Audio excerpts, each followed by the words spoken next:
Olá, leitores da Bíblia, bem-vindos ao dia 306. Eu sou a Tati Camargo, do Mulheres com Fé, e juntos estamos lendo a Bíblia por completo, com apenas 15 minutos por dia e alguns minutos adicionais para um mini estudo bíblico. Hoje eu vou ler para vocês Lucas capítulo 19, mas antes vamos fazer a nossa oração. Senhor Deus, amado Pai, Criador dos céus e da terra, Todo-Poderoso, Senhor, e que sempre olha para nós com olhos de amor, cheio de graça, Deus misericordioso, Deus compassivo, aquele que é santo, onipotente, onipresente, onisciente, está sempre trabalhando ao nosso favor. Muito obrigado por tanto amor pelas nossas vidas. Nós te agradecemos por este momento, Senhor Deus, onde nós temos a oportunidade de lermos a Tua Palavra. Pedimos para que o Teu Espírito Santo, Pai, nos ajude nessa caminhada, nessa jornada de estar Te conhecendo mais e mais.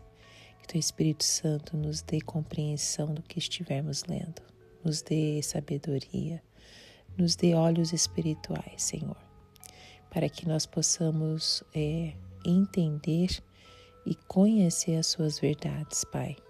Só elas que nos dão paz, só elas que nos dão um rumo para a nossa vida. Que o Senhor abençoe cada pessoa que está ouvindo esse áudio, de uma forma muito especial, alcance o coração delas, Pai. Se alguma aqui, Senhor Deus, alguma pessoa estiver enfrentando a depressão, ansiedade, Pai, que a leitura da Tua Palavra possa trazer cura para a sua vida. Em nome de Jesus, remova qualquer tipo de pensamento impuro, um pensamento que traz ansiedade, preocupação, Pai. Em nome de Jesus, remova qualquer tipo de ataque do inimigo contra a vida das pessoas, Pai. E que o Senhor abençoe, Pai, cada família aqui representada. Abençoe maridos, esposas, filhos. Abençoe a vida de cada um aqui, Pai, de uma forma muito especial. Alcance suas vidas. E que hoje, através dessa leitura, Pai, o Senhor possa nos trazer cura para as nossas vidas. Em nome de Jesus. Amém. Lucas 19. Zaqueu, o publicano. Jesus entrou em Jericó e atravessava a cidade. Havia ali um homem rico chamado Zaqueu, chefe dos publicanos. Ele queria ver quem era Jesus, mas sendo de pequena estatura, não conseguia por causa da multidão. Assim correu adiante e subiu numa figueira brava para vê-lo, pois Jesus ia passar por ali. Quando Jesus chegou àquele lugar, olhou para cima e lhe disse: Zaqueu, desce depressa, quero ficar na sua casa hoje. Então ele desceu rapidamente e o recebeu com alegria. Todo o povo viu isso e começou a se queixar. Ele se hospedou na casa de um pecador. Mas Zaqueu levantou-se e disse ao Senhor: Olha, Senhor, estou dando a metade dos meus bens aos pobres, e se alguém extorquir alguma coisa, devolverei 4 vezes mais. Jesus lhe disse: Hoje houve salvação nesta casa, porque este homem também é filho de Abraão, pois o Filho do Homem veio buscar e salvar o que havia perdido. A parábola das 10 minas. Estando eles a ouvi-lo, Jesus passou a contar-lhes uma parábola, porque estava perto de Jerusalém e o povo pensava que o reino de Deus ia se manifestar de imediato. Ele disse: Um homem de nobre nascimento foi para uma terra distante para ser coroado rei e depois voltar.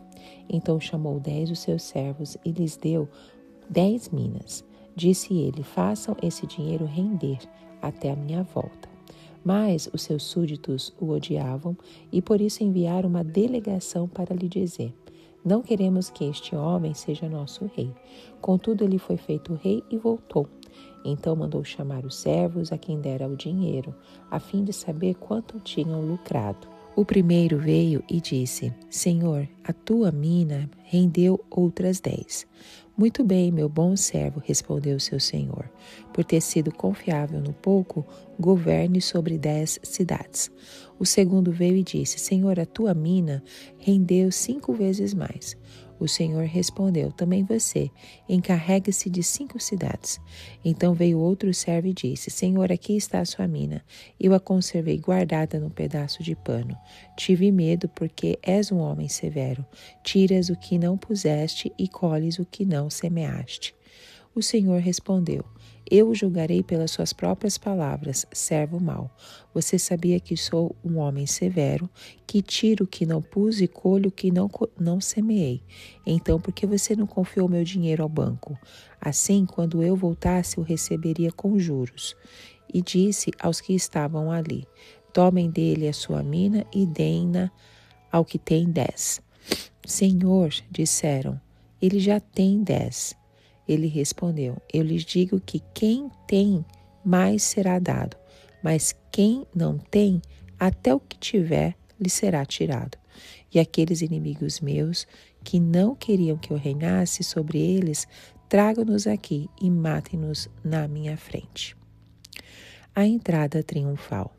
Depois de dizer isso, Jesus foi adiante, subindo para Jerusalém.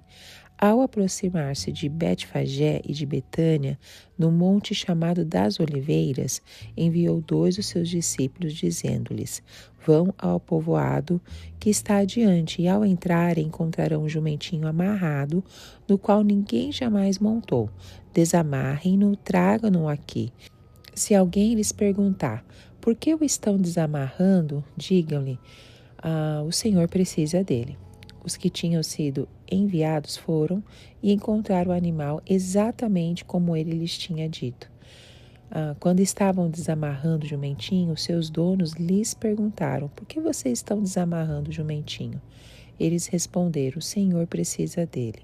Levaram-no a Jesus, lançaram os seus mantos sobre o jumentinho e fizeram que Jesus montasse nele. Enquanto ele prosseguia, o povo estendia os seus mantos pelo caminho. Quando ele já estava perto da descida do Monte das Oliveiras, toda a multidão dos discípulos começou a louvar a Deus alegremente e em alta voz, por todos os milagres que tinham visto. Exclamavam: bendito é o Rei que vem em nome do Senhor, paz no céu e glória nas alturas. Alguns dos fariseus que estavam no meio da multidão disseram a Jesus: Mestre, repreende os teus discípulos. Eu lhes digo, respondeu ele, se eles se calarem, até as pedras clamarão. Lamento sobre Jerusalém. Quando se aproximou e viu a cidade, Jesus chorou sobre ela e disse: se você compreendesse neste dia, sim, você também, o que traz a paz. Mas agora isso está oculto aos seus olhos. Virão dias em que seus inimigos construirão trincheiras contra você e a rodearão e a cercarão de todos os lados. Também a lançarão por terra, você e seus filhos. Não deixarão pedra sobre pedra, porque você não reconheceu a oportunidade que Deus lhe concedeu. Jesus purifica o templo. Então ele entrou no templo e começou a expulsar o que estavam vendendo. Disse-lhes: está escrito, a minha casa será casa de oração, mas vocês fizeram dela um covil de ladrões. Todos os dias ele ensinava no templo, mas os chefes dos sacerdotes, os mestres da lei e os líderes do povo procuravam matá-lo.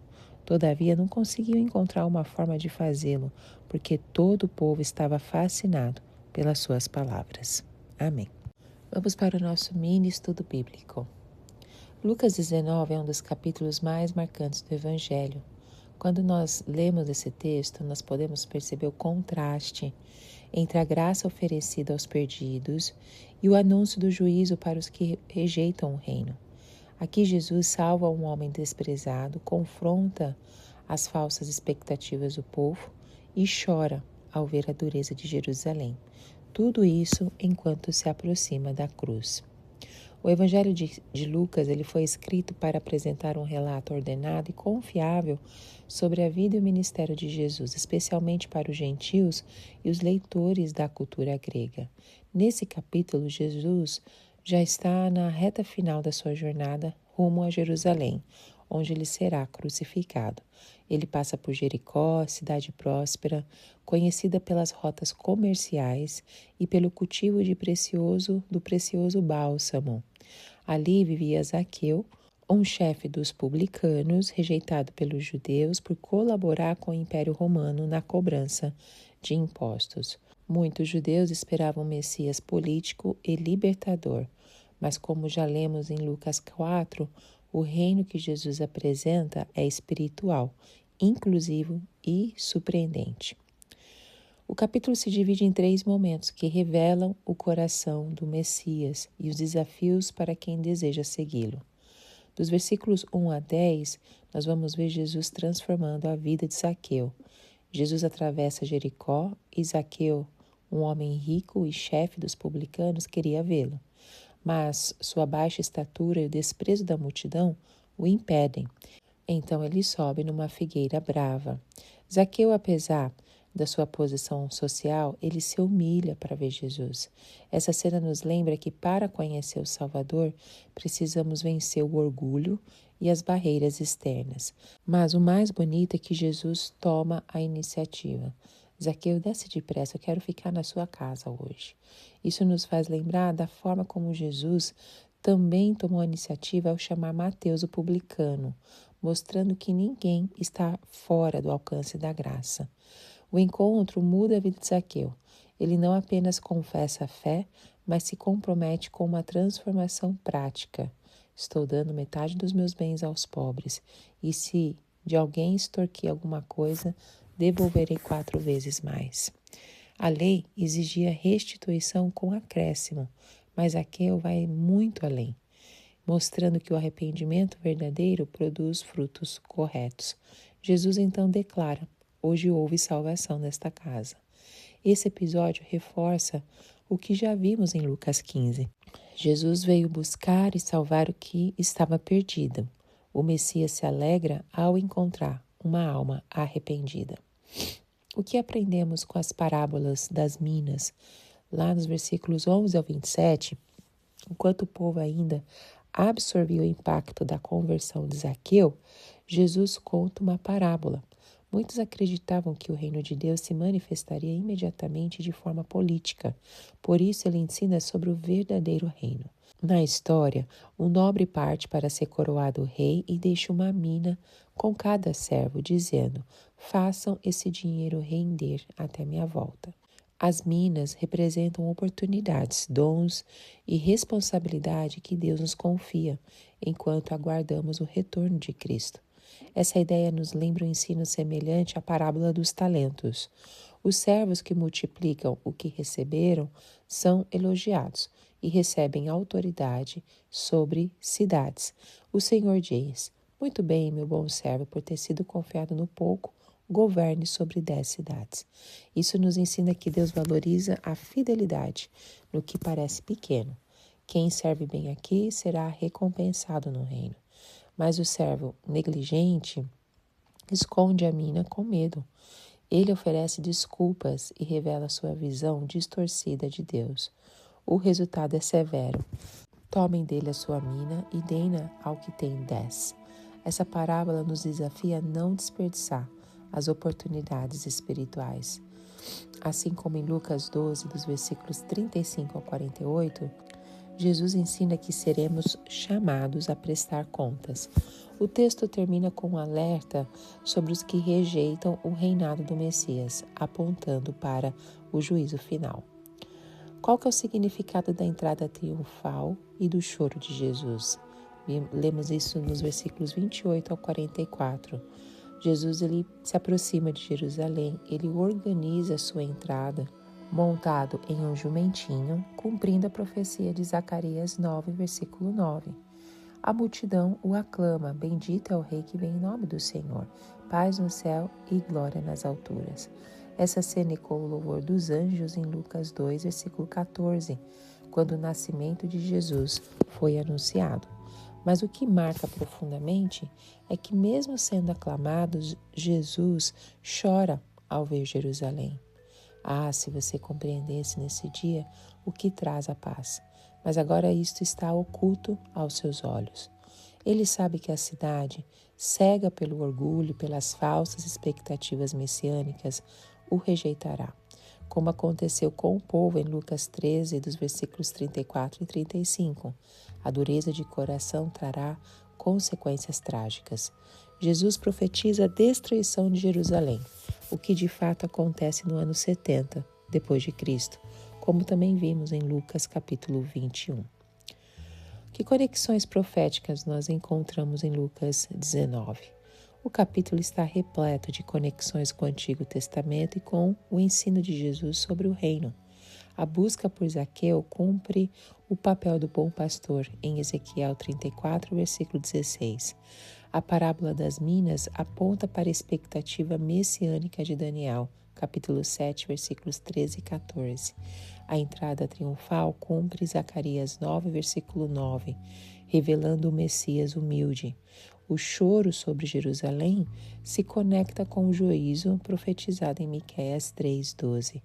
A expectativa do reino remete às promessas de Salmos 2, onde o Messias reina sobre as nações. O capítulo confronta as falsas expectativas do povo, mostrando que o reino de Deus é espiritual, mas também exige decisão e responsabilidade. O capítulo 19 de Lucas nos ensina muitas lições. Jesus me chama pelo nome, como fez com Zaqueu. Ele conhece a minha história e me oferece graça. O arrependimento verdadeiro gera transformação prática, como vemos na vida de Zaqueu. Deus me confia dons, tempo e oportunidades.